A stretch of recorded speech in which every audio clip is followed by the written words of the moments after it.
السلام علیکم۔ آپ کا میزبان عامر شہزاد ایک نئی ویڈیو کے ساتھ آپ کی خدمت میں حاضر ہے۔ امید کرتا ہوں آپ سب خیریت سے ہوں گے۔ معزز ناظرین، آج ہم سورہ طٰہٰ کا ایک مختصر سا خلاصہ سننے کی سعادت حاصل کریں گے۔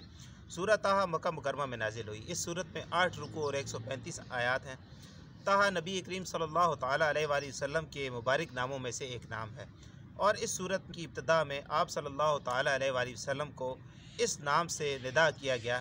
اس مناسبت سے سورت کا نام سورہ طٰہٰ رکھا گیا ہے۔ معزز ناظرین، سورہ طٰہٰ کا مرکزی مضمون یہ ہے کہ اس میں دین کے عقائد جیسے اللہ تعالیٰ کی وحدانیت اور قدرت، اس کے علاوہ نبوت، مرنے کے بعد دوبارہ زندہ کیے جانے اور اعمال کی جزا اور سزا ملنے والے دلائل سے ثابت کیا گیا ہے، اور اس صورت میں یہ چیزیں بیان کی گئی ہیں۔ نمبر 1، قرآن پاک اس لیے نازل نہیں کیا گیا کہ اللہ تعالیٰ کے حبیب صلی اللہ تعالیٰ علیہ وآلہ وسلم مشقت میں پڑ جائیں، بلکہ آپ صلی اللہ تعالیٰ علیہ وآلہ وسلم کی ذمہ داری صرف قرآن پاک کے ذریعے نصیحت کرنا، اللہ تعالیٰ کے احکام پہنچانا اور خود کو زیادہ مشقت میں ڈالے بغیر عبادت کرنا ہے۔ نمبر 2، حضرت موسیٰ علیہ السلام اور فرعون کا واقعہ تفصیل سے بیان کیا گیا، اور اس واقعے میں حضرت موسیٰ علیہ السلام کو بچپن میں صندوق میں بند کر کے دریا میں ڈالے جانے، حضرت ہارون علیہ السلام کے ساتھ حضرت موسیٰ علیہ السلام کو جابر اور سرکش فرعون کے پاس بھیجنے، اور اللہ تعالیٰ کی وحدانیت کے بارے میں اس سے بحث کرنے، جادوگروں کے ساتھ حضرت موسیٰ علیہ السلام کا مقابلہ ہونے، حضرت موسیٰ علیہ السلام کو اللہ تعالیٰ کی تائید اور مدد ملنے،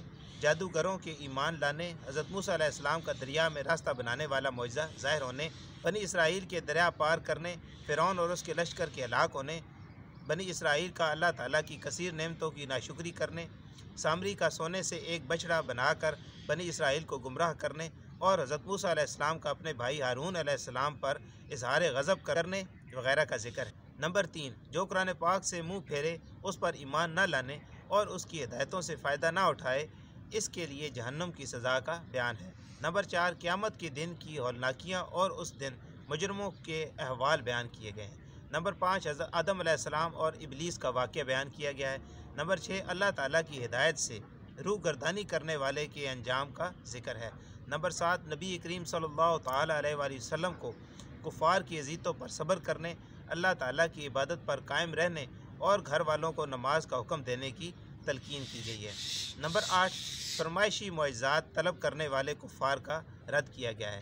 معزز ناظرین، سورہ طٰہٰ کی اپنے سے ماقبل سورت مریم کے ساتھ مناسبت یہ ہے کہ سورہ مریم میں اللہ تعالیٰ نے کئی انبیاء اکرام علیہ السلام کے واقعات اور حالات بیان کیے، جن میں سے بعض واقعات اور حالات تفصیل کے ساتھ بیان کیے گئے، جیسے حضرت زکریا علیہ السلام، حضرت یحییٰ علیہ السلام، حضرت عیسیٰ علیہ السلام وغیرہ، اور بعض کے مختصر بیان کیے جیسا کہ حضرت موسیٰ علیہ السلام، حضرت ادریس علیہ السلام وغیرہ، اور کچھ کی طرف اجمالاً اشارہ کر دیا گیا ہے۔ اب اس صورت میں حضرت موسیٰ علیہ السلام کا قصہ تفصیل سے بیان کیا گیا ہے کہ آپ علیہ السلام کو کس طرح نبوت سے سرفراز فرمایا گیا، اور آپ علیہ السلام کو کس طرح کے معجزات عطا کیے گئے، اور آپ علیہ السلام نے کس طرح ظالم بادشاہ کو حق کی دعوت دی، اور آپ علیہ السلام ہی کی دعا سے آپ کے بھائی کو نبوت سے سرفراز کیا گیا۔